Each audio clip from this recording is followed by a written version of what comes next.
Now, The Hunt Palmer Show. Waiting to rise again. You're listening to The Hunt Palmer Show. Brought to you by Corks, Cajun fried fish and shrimp on 104.5 ESPN Baton Rouge. This is the moment you've all been waiting for. Locking down the middle of the day. Live from the Raising Cane studio. This is Hunt Palmer.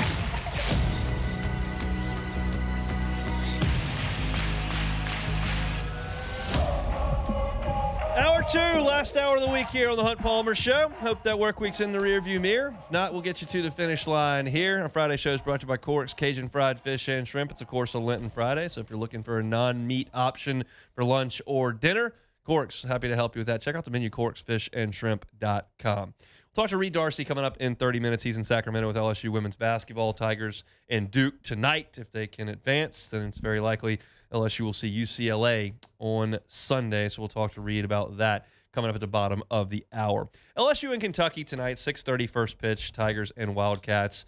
It's important for LSU. I talked about it at the top of the show today, and the Tigers have to get going. They have to start digging out of this small hole. It's small. 2-4 is a small hole, but you've got 3 out of 4 on the road starting next week. So it's wise to take advantage of a home series against a team that I think is pretty mediocre. They may prove me wrong, but I think that. How do you win the series? Well, here's one key. You've got to get Kentucky out of their game. Because if Kentucky is allowed to play their game, it's a bad matchup for LSU. What do I mean when I say that? Well, this is a Kentucky team that does not slug. They're 15th in the SEC in home runs. They are 11th in doubles. They don't get a lot of extra base hits. They also don't strike out a lot. They're 4th best in the SEC. They're first in the SEC in 2 statistical categories. 2. One of them is getting hit by pitches. You can control that. That is completely up to your control if you're LSU. Don't hit people. Make them swing the bats. Newsflash, they're not very good at it. Make them hit the ball. Don't hit them with the ball. And then what's the other statistical category offensively? They're first in the SEC. Bunts. They bunt. So you look at LSU and you look at their infield defense. It's been very poor. And you look at the guys offensively, because LSU's trying to find offense, right? So what have they done at the corners of the infield? Well, they've gone with Zach York at first base and John Pearson at third base.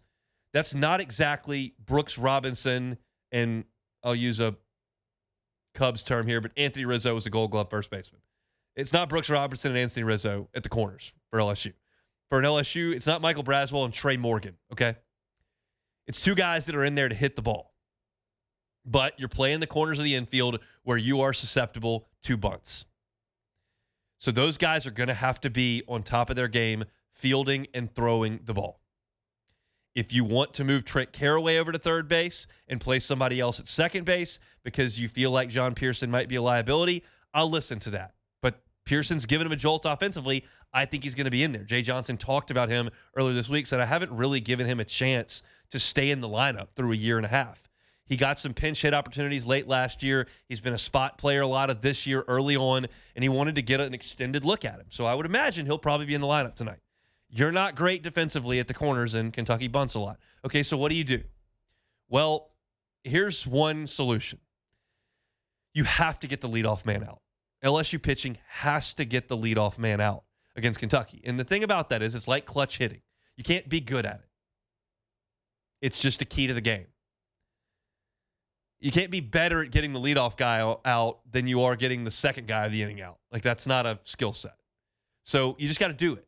It's important to bear down, to be mentally locked in, and to make your pitches to the first guy of the inning. Because if you start every inning with an out, you really limit what Kentucky can do bunting. And that may entice Kentucky if you do get the leadoff man out more often than not, and they do have to start their innings with 1 or 2 out, they may run. And they do run a good bit. They're second in the SEC in stolen bases. And we know the Kade Arambidi and Omar Cerna certainly have strong arms. And it's not like LSU's had a significant issue controlling the running game, but they're not the most accurate throwers at this point. That's Kentucky's game. They do a really good job of bunting and running. And to me, that's a very difficult way to make your way through the NCAA tournament and to go try to win a national championship. But it is a good way to be pesky on a given Friday, on a given Sunday. Because if you execute and you get that bunt down and now all of a sudden you just got to move a guy over and get a guy in, like that's how they want to do things. And if you can't slug, which Kentucky doesn't, it's something you've got to take care of. So that's a big key in this game. LSU's infield defense and fielding bunts and making throws. Dick Mingione was on with Matt Moscona yesterday, and he said he wants his program to have an identity. He wants teams to have to do something differently when they prepare for him. That's what he told Matt yesterday. If everybody in the SEC wants to build their program exactly like Georgia and Tennessee under Vitello and just swing from the back of their shoes and hit a bunch of homers and not really run a lot, like you just have to play the same game every week. Nick Mingione wants to be different. He wants to do things differently. Kentucky will irritate you. They're going to dance in the dugout. They're going to have big celebrations at second base if they hit a double, which is kind of rare. They're going to be doing chants and cheer. Like they're full of energy. They play like a summer league team that's got a lot of energy, a lot of juice, and that's just kind of how they do it. They're never going to be the most talented on the mound. They're not going to be the team that hits the most homers, even though their park is homer friendly. They do it their way, and that's what's coming tonight for LSU. That's what's coming tomorrow for LSU. That's what's coming on Sunday for LSU. Now, I told you that getting the leadoff man out is a very, very important key to slowing them down. The other piece to this puzzle is playing from ahead. Also something you can't be good at. It makes it tough to work on. Like you can't be good at playing from ahead. You just have to get a lead. You have to play well and get a lead. Because if you can build a 4-run lead, it's hard to bunt. It's hard to sack bunt when you're down 4. Give away an out when you're down 4. You got a 2-run lead, easy to give an out away. Or move a guy in scoring position. So for LSU, 2 major keys this weekend: get the leadoff man, play from ahead. If you do those 2 things against Kentucky, you'll have success. If you don't, they'll drive you nuts. They drove Alabama nuts 2 weeks ago, swept them. Bama turned around and swept Florida. So it's a huge weekend for LSU. I think it's a big weekend for these 2 starting pitchers. That was what I led the show with today with Kason Evans and William Schmidt.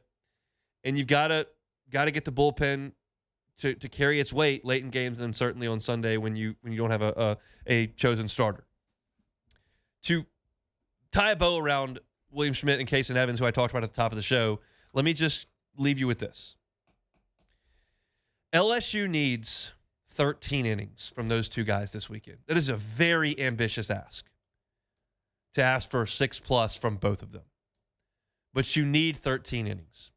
It lessens the pull on the bullpen Friday and Saturday. Obviously, if you get 14 innings from those guys, 13 innings from those guys, and then it frees you up on Sunday as well, because you're going to have to use a lot of guys on Sunday. Sunday's going to look like a midweek game.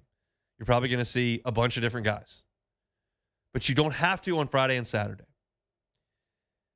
And there are kind of 3 options here for Evans and Schmidt.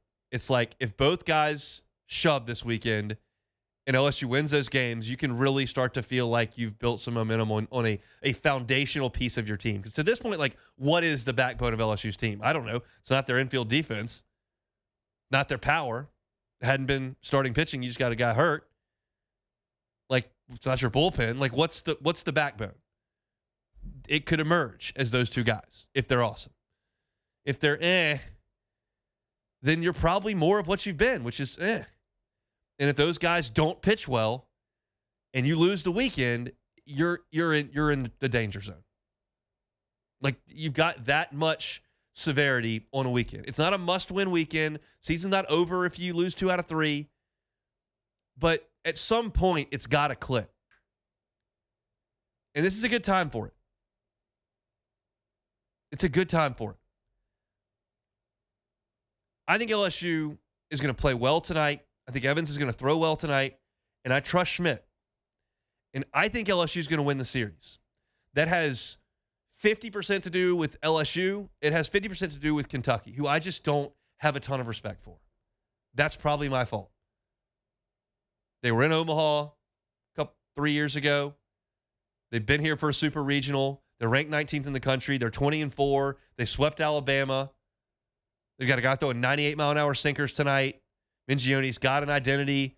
They do their stuff well. Like, I understand all this stuff. I watch them closely. I mean, this is probably part of the reason I don't have a lot of respect for them. Not truthfully, a little bit tongue-in-cheek here. I turned on their game in the non-conference one day. It was like a Saturday. And the whole game was shot from one camera shot behind home plate. They don't even have the wherewithal and the commitment to baseball to put a camera guy in center field. It's the FCC. I don't like that. But I'm going to choose today to believe that LSU is better than Kentucky. And guess what? I get to come back on Monday and either be proven correct or proven an idiot. And I'm not really terrified of either one. But I think LSU is going to win the weekend. And I do think at some point this team's going to start playing better baseball. I just choose to believe it's going to be tonight. Evans tonight against Jackson Jelkin. Tomorrow, it's William Schmidt against Nate Harris, when I think LSU's got an advantage. And though Kentucky has been Cleaver going on Sunday, who had a great year last year, I think LSU is going to beat him because I don't think he's very good. I don't think he's going to last a lot of innings. And I think LSU's got a good chance this weekend. That's my thought. We'll see how I do on Monday. But I'll be writing about it at LouisianaSports.net. That's my thoughts. LSU and Kentucky starts tonight at 6:30. If you want to listen to it, you can on our sister station, Eagle 98.1. You can find that pregame at 6 o'clock. It'll be Chris Blair on the call. Either Doug Thompson or Buzzy Heidel, likely right there alongside him. I'll be at the box out there tomorrow. But again, stories up all weekend long at LouisianaSports.net. All right, we'll step aside. When we come back, we'll talk a little bit more hoops. Reed Darcy going to be with us in 15 minutes. It's the Hunt Palmer Show. The Hunt Palmer Show. Fabry Chevrolet GMC, FabryChevrolet.com, FabryChevrolet.com. You know the Fabry family. You know the name. They've been here for 35 years, 3 different locations, 5 different brands. They're so thrilled now to have a Chevrolet GMC point right there in St. Francisville. It's a short drive from Baton Rouge, even shorter if you're up there in Zachary or in Baker, up there by Scotlandville. If you're in Point Capee Parish and New Roads, Ventress, maybe you're in the Felicianas, a quick trip over I-61, Highway 61 to St. Francisville. They've got fantastic deals. I've been telling you all month long about the Silverados, up to $11,000 off MSRP if you're looking for a new truck, up to $13,000 off the GMC Sierras. And I do want to remind you, their service department services all makes over there in the service department. So go by and see if you got something acting up, or if you're just about to go on a road trip and want to make sure that everything is on the up and up. The customer service at Fabry Chevrolet GMC is second to none. You will not be sad that you stopped by and saw my friends at Fabry Chevrolet GMC. If you'd like to start your buying experience online, you can. The entire inventory is there at FabryChevrolet.com. That's FabryChevrolet.com. You're listening to The Hunt Palmer Show, brought to you by Corks, Cajun fried fish and shrimp.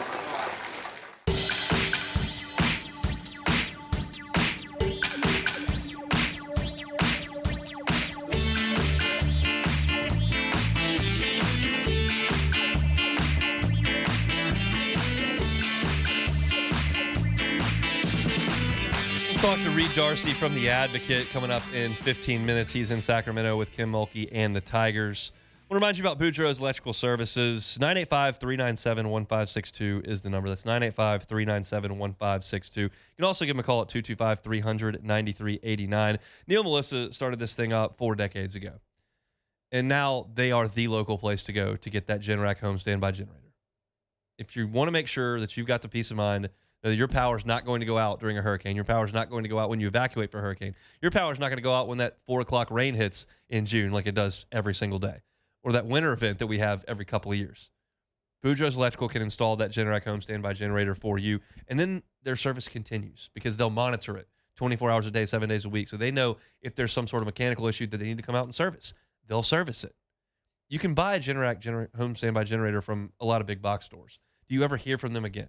Go with the local family-owned and operated business, Boudreaux's Electrical Services. You can find them online at boudreauxelectrical.com. That's boudreauxelectrical.com. All right, tonight, Sweet 16 back in action, and it starts with a doozy of a game, St. John's and Duke. I heard this stat today. I cannot believe it. I mean, I can, but it's crazy. Do you know Rick Pitino's Sweet 16 record? No, I do not. He's had 13 games. What do you think it is? It's that 13 games, maybe like 10-3? 12-1. 12-1? The Sweet 16 is grown man basketball. They've weeded out the old Cinderellas by then. Certainly 1 or 2 could slip through the cracks here and there, but you got dudes in the Sweet 16. Pitino, Kentucky, Louisville, Iona, St. John's, bring it 12-1. That's impressive. 12-1 in the Sweet 16. That's incredible stuff. And so he'll get a big matchup with Duke tonight. Duke is mega talented. This is something that I'm very curious about. Zuby Ejiofor is a grown man. 6'9", 250, senior. He's the dude for St. John's. Now, Cameron Boozer is a few months away from playing grown men every night. Yep. Okay? So this is not going to be something that he is completely ill-prepared for. But it's a man tonight. No kids. Not a kiddie pool. So that is the matchup tonight to watch in this game. Pitino will have his team ready to play defense. Duke's talent would like to overwhelm you with offense. And I think it's a fascinating test. 6.5 is the number. I would tend to lean on the St. John's side for that. But if I tend to lean that way, just lay it all on Duke because I'm wrong every single time. I don't know if you were listening to Live at Lunch this morning or like what you have thoughts on this game, but 6.5 feels like a lot of points for a veteran St. John's team with a phenomenal coach. It does feel like a lot of points, and I did not know that he was 12-1 in the Sweet 16, so that kind of just changed everything to me. My problem with St. John's is the offense. Like, yeah, we know they play defense. They can go really cold. Like earlier this year, they missed like 20-something straight shots against UConn. So they're not playing a Big East opponent between UConn. So it's going to be a different test. But like you said, can Boozer show up against a grown man? Now, Boozer, hasn't really been put in situations against a guy like this. Now, he might not be an NBA prospect like he's going to be seeing, but it's still a grown man compared to what Boozer has been seeing. That's the matchup. Now, you go to Alabama, Michigan, which will be in Chicago today. And, I'd like to come up with some, cool angle for this game. But when Bama gets into these big games, this is just kind of what the angle is. Are they going to make a bunch of threes or are they not? That's what it is. I don't think Alabama can guard Michigan worth a flip. Not even close. I mean, the over-under on this game is 172. That still might be low. Michigan's going to score 90. Now, is Bama going to throw in 16 threes tonight? They could. They do it all the time. They also have nights where they go 7 of 42. And if they do that, they'll get beat by 40. Because Michigan's going to be getting bucket after bucket. This Bama team doesn't play defense. They win because they are poetry on the offensive end. They dropped 90 on Texas Tech. They dropped 90 on Hofstra. Woo! They can get cooking offensively. Now, this is a different test because Michigan will sit down and guard, but the shots are going up. They are. Michigan doesn't have a choice in this. The shots are going up. It's just a matter of whether or not they go in. And I wish I had a better breakdown of this game, but that's what it is. No, that is the breakdown, but the real key to the real key to the puzzle is Aiden Holloway's been granted a permission to leave the state. That. So, if he shows up with the secret stuff for Alabama, I do like Alabama in this game. It's like you said, Hunt, it's a make or miss league. And just the same way as Arkansas, they can't guard a parked car. Bama for sure cannot guard a parked car. So if Yaxel Lindenberg, he starts going off, and Bama goes cold, it's lights out. Like you said, 40-point blowout, lights out. And the thing about Bama that always scares me when LSU plays, I'm not hadn't really mattered the last couple of years, but when Oaks got things rolling and Wade was here, you can get a 12-point lead on Bama, and then they can hit 3 threes in 70 seconds. That's the scary thing. Now, if they are not playing defense and they miss some shots, like Michigan could run this thing to 20 if Bama doesn't have the right day. But Bama's always 70 seconds from turning things on its head. And so got to use timeouts judiciously if you're Michigan. I like the Wolverines in this game. I think I probably like them to cover because I don't think Bama's just going to go nuts on that good a team. I have Michigan winning the national championship, so that's where my pick is there. It doesn't matter. I had Arkansas in the Final Four, so that's cooked. But, I like Michigan to win this game. Michigan State, UConn, two of the best coaches in the country, no question. Two teams that are very physical in nature, two coaches that demand that they're physical. I think a lot of the talk yesterday, I know Jimmy was talking about it, was like, what is the whistle going to be like? Yep. And it was light. There were not a lot of whistles last night. If there are not a lot of whistles tonight in this game, it's going to be a war. These two teams will get after you. I tend to like Michigan State in this game. I don't think this UConn team has the pros that they usually have. Yeah. They're good. They're 31-5. They're a 2 seed. I like Michigan State in this game. I'm scared, Hunt, because we both like Michigan State in this game. I know. I'm so scared. I'm so scared. Can we just say a quick prayer for the official that's to officiate this game between Tom Izzo and Dan Hurley? Yeah, maybe some earplugs. Yeah, just something, man. Some noise-canceling headphones. We got to send him a gift card or something because he's going to need it after this game. I like UConn but I like Michigan State, just what they bring, just the grit. But they're both gritty teams. But Jeremy Fears, that's Jeremy Fears. I'm thinking Jeremiah Fears, his younger brother. Jeremy Fears, Cohen Caldwell, everything that Michigan State has. And I just think it's finally time for Tom Izzo to all right, let's take. They always get here. Michigan State always get to the Sweet 16, but they never get past this 1 point. So it's crazy that his only title was with Mateen Cleaves, and I was like a kid. What year was that? I don't remember. Super old. Like, he always talks about that. Mateen Cleaves, and Draymond Green talks about Mateen Cleaves, so that's how I know that's a long time ago. The Flintstones. Mo Pete, 2000. Well, I was 12. Hey, stop. I was born in 2000. Don't say the Flintstones. Don't say the Flintstones. The Flintstones back in 2000. That team was good. That's his only one, but he's ridiculous, ridiculously consistent. And it just feels like, and I'm not going to pretend like I follow Michigan State basketball recruiting really closely, but felt like it was never like with the 5-star dudes that came in. He gets guys that know how to defend, know how to rebound, know what decisions to make. He coaches them, and there they are. They're good again. It's just another good team. And Hurley's been a star as well. I don't know if I like Hurley, but I don't. He's an acquired taste, but this is what Tom Izzo does, and I kind of respect the angle he goes. He builds this team of guys that, if you're going in a dark alley at night, just a bunch of guys, like, you want the Michigan State basketball team with you. It doesn't matter what Something year. the people of Detroit can be real proud of. 110%. Like that's the deal.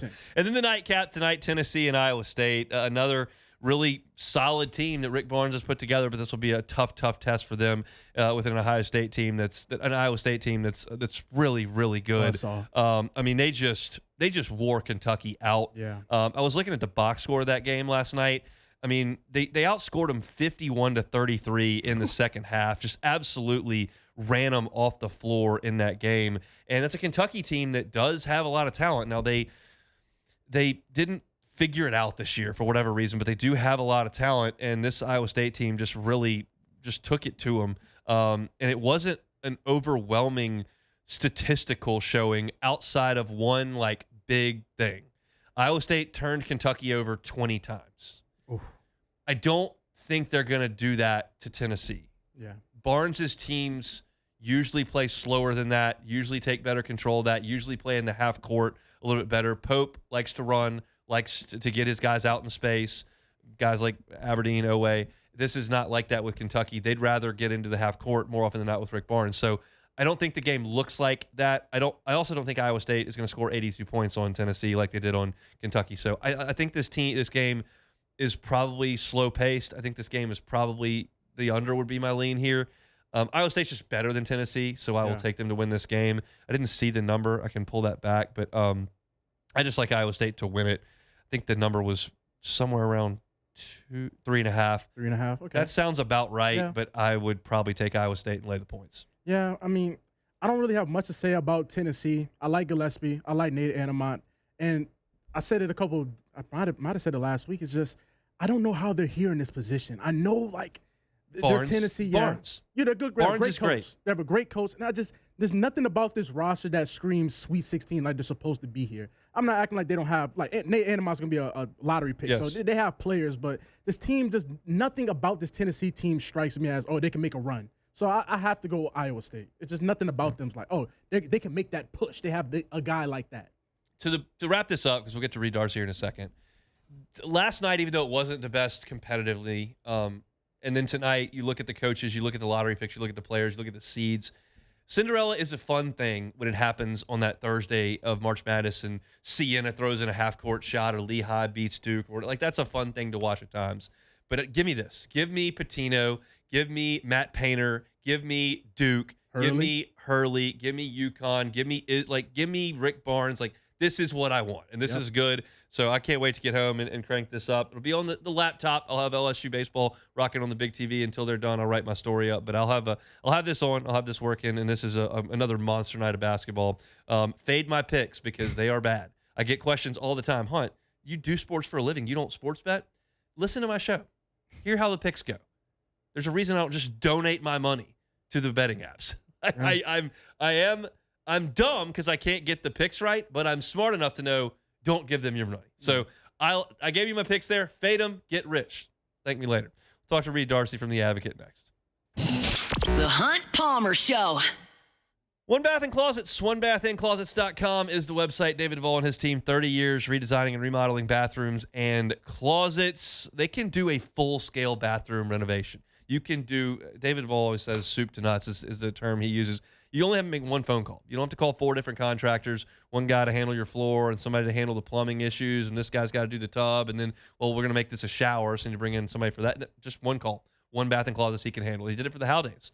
Brian Haldane is our morning show host on Talk 107.3, and he needed a new master bathroom. He and his wife decided it was time to make a change. They called David Duvall. They're thrilled with the work. He put in an extra vanity in the bathroom, redid the floors, redid all that.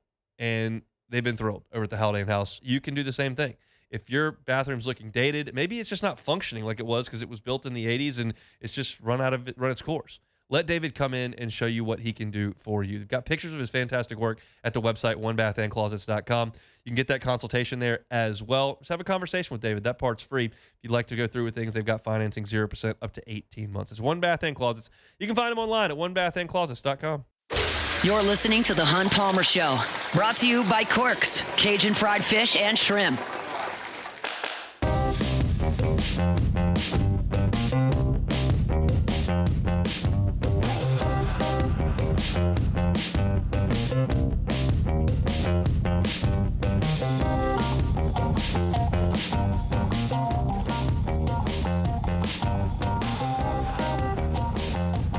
About 20 minutes left to go here on a Friday edition of the Hunt Palmer Show. We're brought to you by Corks, Cajun fried fish and shrimp. LSU, women's basketball team, in another Sweet 16 under Kim Mulkey. They're out in Sacramento. They'll take on the Duke Blue Devils tonight at about 9 o'clock our time on ESPN. Therefore, the advocate is Reed Darcy. Good enough to give us some time here on the Jim's Firearms Hotline. Reed, thanks for the time. How are you? I'm doing great, Hunt. Great to be back on. Appreciate you joining us. What did we learn about LSU in weekend number 1 from afar? And someone who doesn't cover that program day to day, I would surmise not a ton, but you know a lot more than I do. They just dusted 2 teams. Yeah, I don't think we learned quite much of anything. They've kind of been doing that all season. We've seen that before. Hunt, it really felt like it was November and December again when they were playing these mid-major teams and just coasting through that schedule. The only difference is that they were NCAA tournament games against some pretty good teams, some teams that did some good stuff in their conference play. The thing that what stuck out to me though is just that they are playing some really, really good defense right now. They all seem to be locked in. They all seem to be really focused on that end of the floor. And I think that's a pretty scary sight for any team that's going to face LSU in the NCAA tournament, Duke tonight, and maybe moving forward, because when they are playing their best defense, it also leads to their best offense, and we've seen what that looks like. It doesn't take much for LSU to get over at the 100-point mark. So that was the main takeaway for me. I knew they could do that, but it just seems to me that they're very focused and locked in on the defensive end of the floor, and I think that bodes well for their chances tonight. Maybe a more pertinent question. LSU has played Duke this year. What did we learn from that game? We learned that Malaysia Fulwiley can have a big impact on games, that she can sub in and pretty much change the complexion of games single-handedly. We also learned that LSU needs to rebound really well to get in these games and to play their best basketball. If you remember, LSU fell behind by 14 points in the first quarter. Things were not going well. They were not playing sharp defense. They weren't getting back in transition. They weren't rotating really well on that end of the floor. But once they started doing those things and cleaning up the misses that they were forcing with rebounds, they could get out in transition and run. And there wasn't really much Duke could do to stop that. Duke is a very good defensive team, but where they really thrive is the slower paced kind of games, the ones where they can, set up their half-court offense, run their sets, and get their actions going like that. If LSU turns this thing into a track meet, I'm not sure I see a way for Duke to win, just because they don't really have the athletes that LSU does. No team really does in the country. This LSU team has lost 5 games this year, including the first 2 in conference. When LSU has had problems, what is it that has given them those issues? Half-court offense. Okay. When the game slowed down and LSU has to run its half-court sets, that's when things can get kind of tricky. It really is transition where they really thrive the most, when they can get out in the fast break. But they've run into some trouble at times. I think back to both South Carolina matchups, the Texas matchup on the road in Austin. They had some trouble running their half-court sets, and it didn't really look smooth I think there might be some issues there with spacing, and just trying to get good looks, because when they're running and then getting out on fast breaks, nobody can really stop them. But when the games slow down and they're forced to play half-court offense, then that's when things can get kind of bogged down. I think it's going to be, if it does come to that tonight, I think it's going to be important to see how Michaela Williams kind of helps LSU get through those kinds of points in the game. But at the end of the day, it's their defense. If they're forcing misses, grabbing rebounds, getting out on the fast break, then they're really, really tough to stop. I'm always fascinated by Kim Mulkey's press conferences. I think whether you love her or hate her, and there's plenty of people on both sides of that, you always hear from her. And so how do you think she feels about this team as they really get to what we've all been pointing toward all season, the second weekend of the NCAA tournament? I think she really likes this team. I think it's got a nice new energy for her.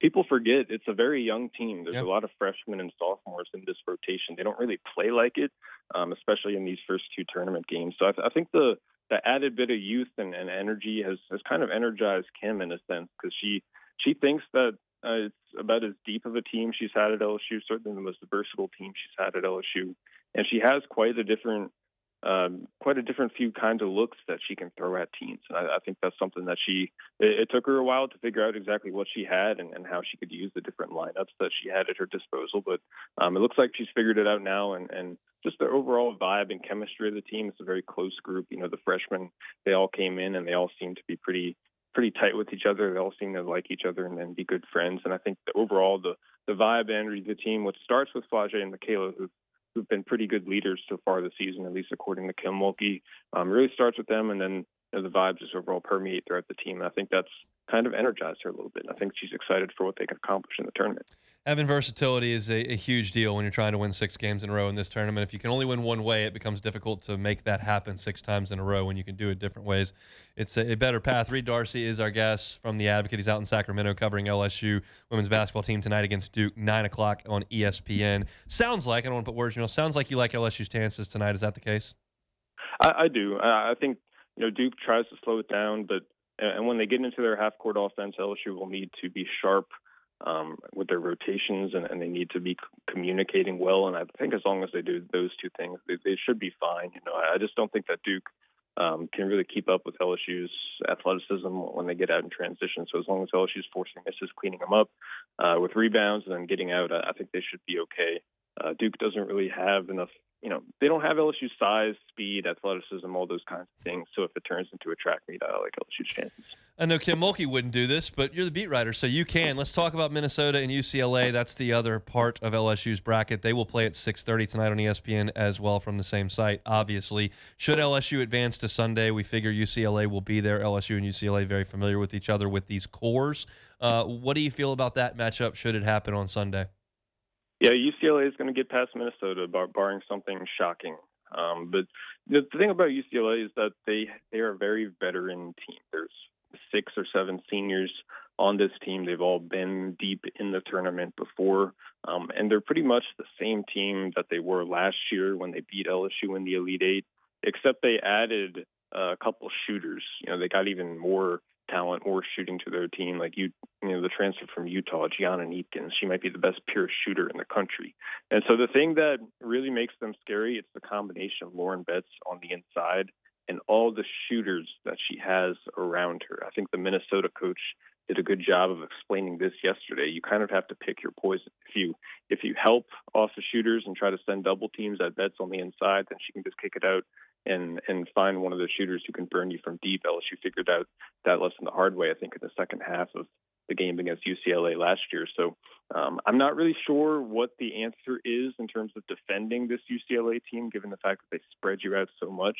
But I'd imagine Kim Mulkey and Bob Starkey have kind of been keeping it in the back of their mind lately of just trying to figure out a plan to either get her in foul trouble or defend them straight up when she's on the floor. They're two very good defensive coaches, and they'll have a plan. But, UCLA is just a juggernaut, man. They're very, very tough to defend, and there's a reason why there's a reason why they haven't lost since November. Reed, we appreciate a little bit of time. Enjoy the basketball. We hope you're there through Monday, and safe travels back to Baton Rouge. Sure. Thank you all. That is Reed Darcy with The Advocate covering LSU. They'll play Duke tonight at 9 o'clock on ESPN from Sacramento. Tigers 8.5-point favorites. I did not realize, I went back and looked at the LSU Duke box score from earlier in the season. I did not realize that LSU fell behind by 14 points in that game. That's not on the box score, so I didn't realize that, but Reed covers the team day to day. He knew that. That makes me feel even better. If you're playing Duke, you're on the road, you go down 14 points in the first quarter, and you still come back and win comfortably. That to me exercises complete control of the basketball game. And when Reed's talking about them saying that Duke can't really keep up and they don't quite have the size, Duke's going to just have to hope that LSU's not making shots. That's really their hope tonight. And then if LSU can get past them, it just sets up a monster showdown with the UCLA team LSU has run into in March now 3 times. Lauren Betts is a force. We'll see if LSU can make that matchup happen on Sunday. Appreciate Reed for a little bit of time. We'll take another time out. One more for the week. Come back and close it up. It's on Palmer Show. The Hunt Palmer Show. Now's the time, right now, to get by Gotro's Outdoor Power because Mower Madness is coming to a close. So you need to go. It's been all week long. These are the best prices you're going to get at Gotro's Outdoor Power all year, and it ends coming up tomorrow. So you got to go. Open house today, giveaways, food, and the best deals they're going to have all year. That includes 15% off all Echo products, $250 off Hustler Raptors, and here we go. Up to 32% off MSRP on all Hustler commercial zero-turn mowers. It's warm. It's spring. It's time to cut grass. If you need a new mower, today and tomorrow are the days you've got to get by Gotro's Outdoor Power. They're going to be raffling off 2 DeWalt blowers at each store today, and then 15% off all DeWalt items now as well. So the best prices all year are at Gotro's. 2 locations, Airline Highway in Baton Rouge, and then, of course, in Gonzales. Go by and see them. You'll see the huge Hustler inventory, and they got fantastic deals at Mower Madness. That's Gotro's Outdoor Power. This is the Hunt Palmer Show, brought to you by Corks, Cajun fried fish and shrimp.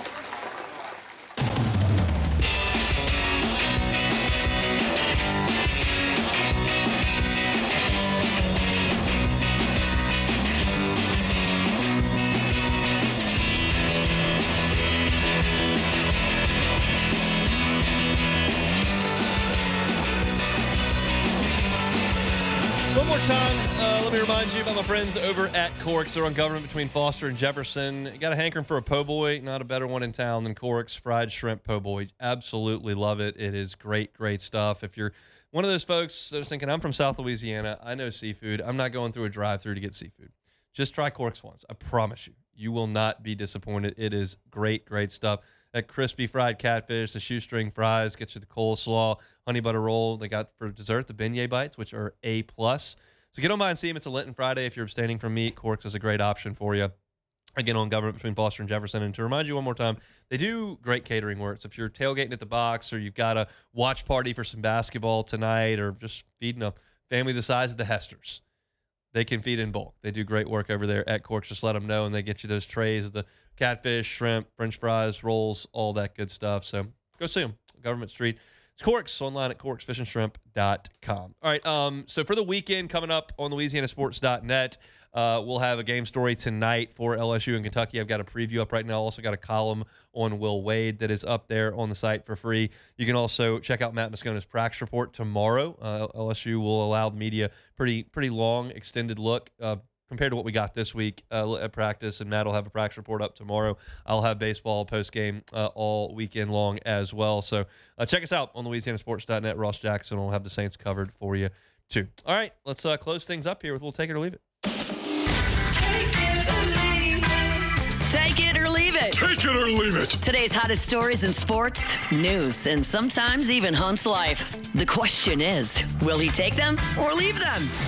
Well, we have a little bit of drama going on in Chicago. So Bears quarterback Caleb Williams has attempted to trademark the moniker Iceman, and he's facing scrutiny from NBA legend George Gervin. Okay. Yes, the Hall of Famer said, "I've been the Iceman for 40-something years."